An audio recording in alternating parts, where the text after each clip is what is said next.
Hello everyone, welcome to Daily One Question Practice Series for CSIR Net Life Science 2023।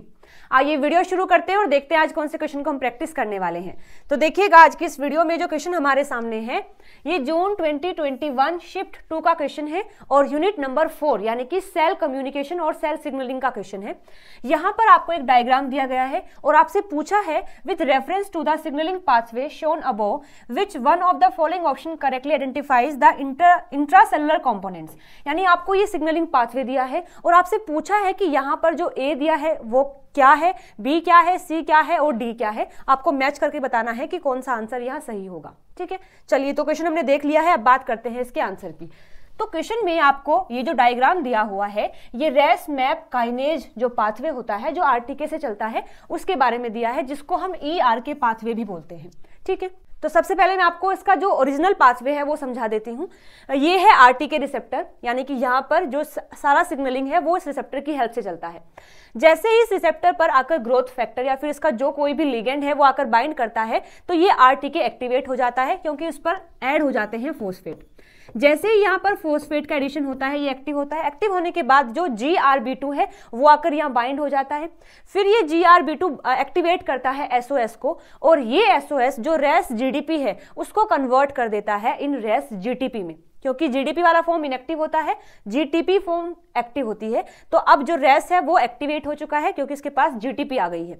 जैसे GTP आती है तो वो रेफ को एक्टिवेट करता है, रेफ मैक को एक्टिवेट करता है, मैक मैप को एक्टिवेट करता है और मैप फिर न्यूक्लियस में जाकर जिस भी जीन का एक्सप्रेशन कराना है उसको एक्टिवेट करता है। इस तरीके से ये पूरा पाथवे जो है रन होता है। चलिए अब कंपेयर कर लेते हैं। तो यहाँ पर आपको दिया है रिसेप्टर आरटीके, लिगेंड ने बाइंड किया है, ग्रोथ फैक्टर है, यहाँ पर फॉस्फेट का एडिशन हुआ मतलब ये एक्टिवेट हो गया है।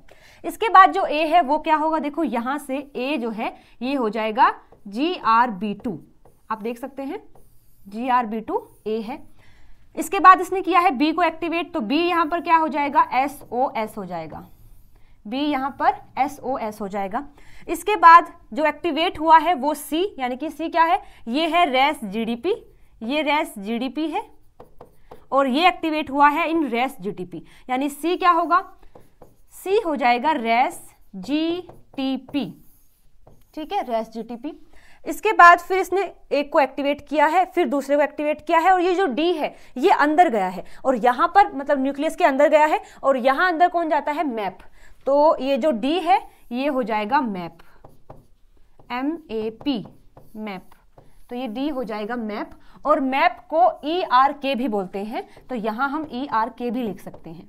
ठीक है, तो ये पाथवे हो जाएगा हमारा। चलिए इसको एक बार मैच कर लेते हैं। तो ए में दिया है GRB2, फर्स्ट ऑप्शन में देखो ए में GRB2 ही दिया है, बी में SOS था हमारा, यहाँ पर भी SOS है, सी में रेस GTP था, ये भी GTP है और डी में ERK था तो ये भी ERK है, यानी फर्स्ट ऑप्शन ही हमारा सही हो जाएगा। So first option will be the right answer for this question. तो क्वेश्चन हमने सोल्व कर लिया है। अभी भी अगर आपको कोई डाउट है तो आप कमेंट करके मुझसे पूछ लेना और ये इन्फॉर्मेशन अगर आपके लिए नई है तो इसको नोट डाउन कर लेना। चलिए तो मिलते हैं अगली वीडियो में नए क्वेश्चन के साथ में। Till then bye bye, take care.